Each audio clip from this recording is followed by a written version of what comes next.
ici à l'heure de la gare de Toulouse-Matagno et nous allons de Marseille-Saint-Charles.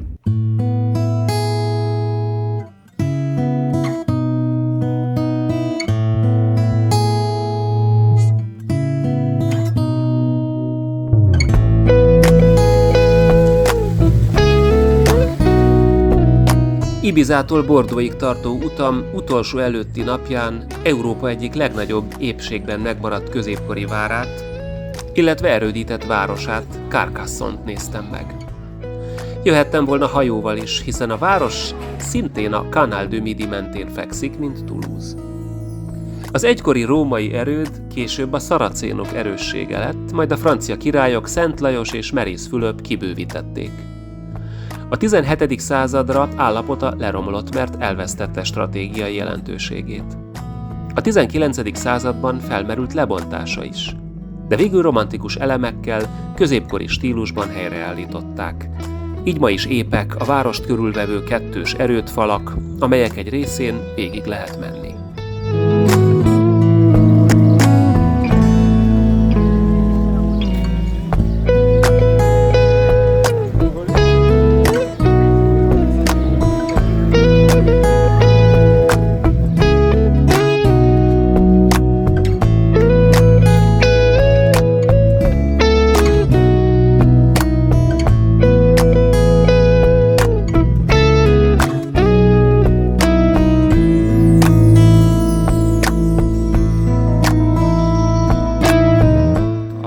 Várfal között végig lehet sétálni az egész óváros körül.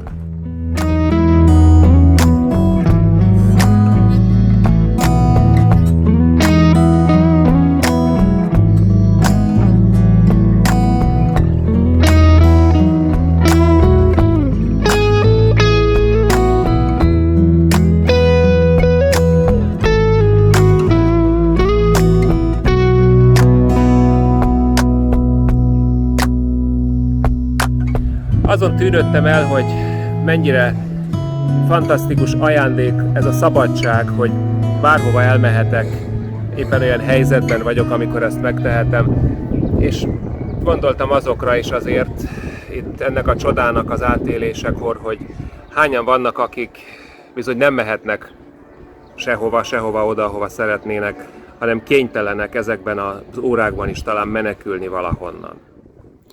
A húsvétvasárnapi istentiszteletet a Carcassonne-i katedrálisban élhettem át. A gótikus templomban egy afrikai pap celebrálta a misét.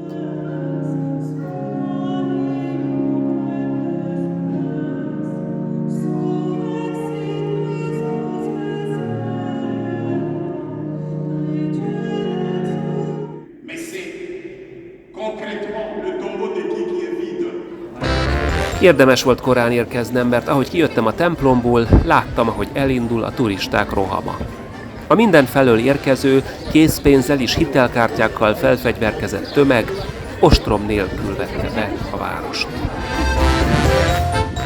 A középkori város központja a belső vár, ahonnan egyedül föl lehet jutni ezen az egy úton a városfal.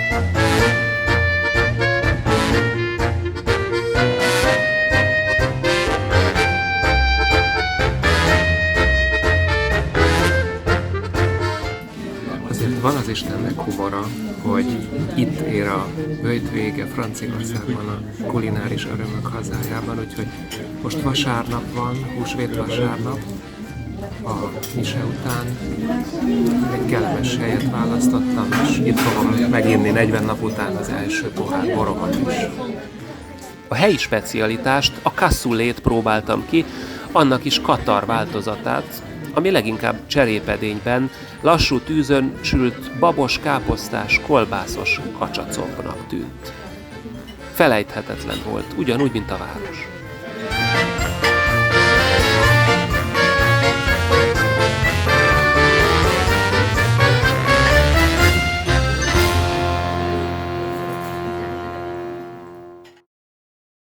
Toulouse-ba visszatérve egyenesen Európa legnagyobb ma is álló román stílusú építménye, a 900 éves Szent Szernen katedrális felé indultam, amelyet előző este zárva találtam.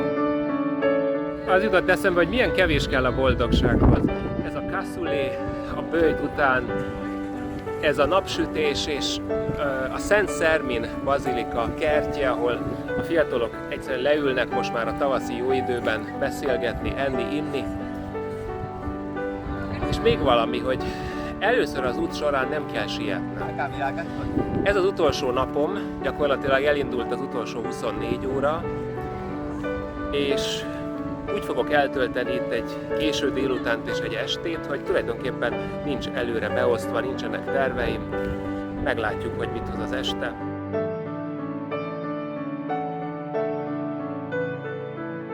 A templom felé menet még nem is sejtettem, milyen meglepetés vár itt rám. Hogyan koncert? Bach.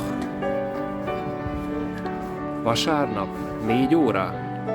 Hát ez még 5 perc. Hát akkor ide bemegyünk. Megnéztem a katedrálist, és meghallgattam az orgona koncertet.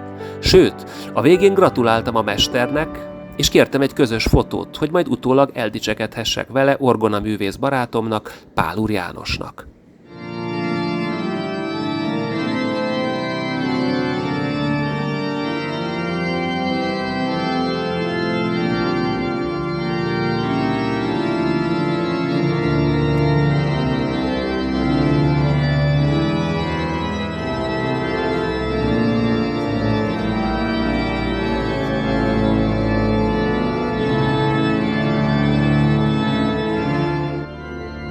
Kiderült, hogy ők jól ismerik egymást. János már sokszor adott itt koncertet, ezért megkértem, beszéljen kicsit erről a toulouse-i orgonáról.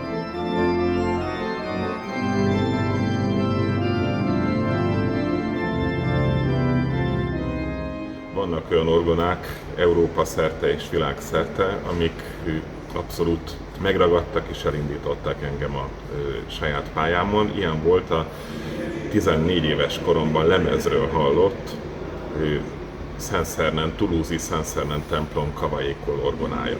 3 manuálos, 54 regiszteres, Barker emelős, rendszerű, szimfonikus típusú orgona. A hangképe annyira kiforrott és annyira zenekari hangzás és annyira egyértelmű, hogy csodájára jár az egész világ. De térjünk vissza Toulouse-ba. Azt már gyerekkorom óta az Asterix történetekből tudtam, hogy a város római nevén Tolóza igen jelentős volt a római korban, és a helytörténeti múzeum számos római kori emléke ezt igazolta is.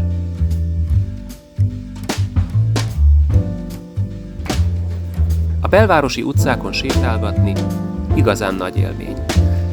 De van még számos román és gótikus templom a városban, amit érdemes megnézni.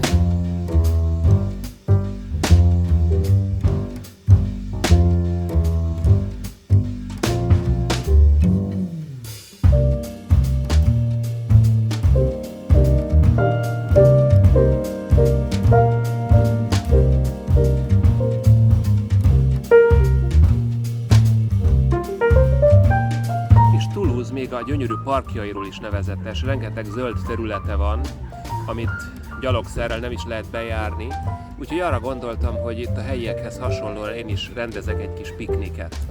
És ehhez vettem néhány helyi specialitást.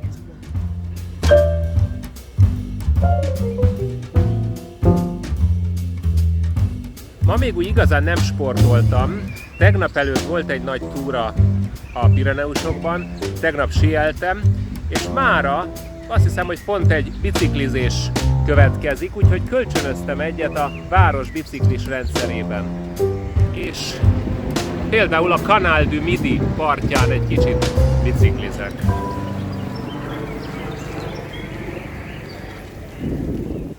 A Canal du Midi az itt indul Toulouse-ban, 14. Lajos megbízására építette egy kitűnő vízmérnök, és a lényege az, hogy összekösse a két tengert, vagyis a Földközi tengert és az Atlanti óceánt.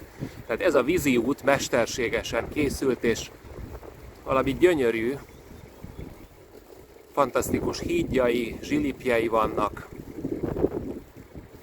úgyhogy nagyon szép hajóutakat is lehet tenni rajta.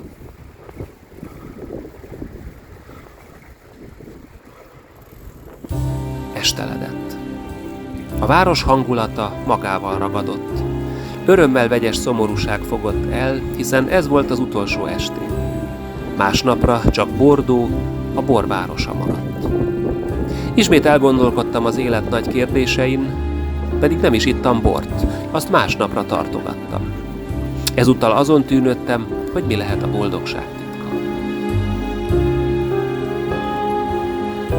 Egyébként nincs olyan nagy titok, valami olyasmi, hogy tudsz egy gyerekként rácsodálkozni az élet örömeire, különösebb szerek nélkül. Valami ilyesmi, hogy tudsz-e a plafonig ugrani örömödben bármi miatt. Mert a gyerekek igen. És ahogy felnövünk, úgy veszítjük ezt el. De amikor én körülnézek, akkor csupa olyasmit látok, ami miatt kedvem lenne nagyot ugrani. Értitek?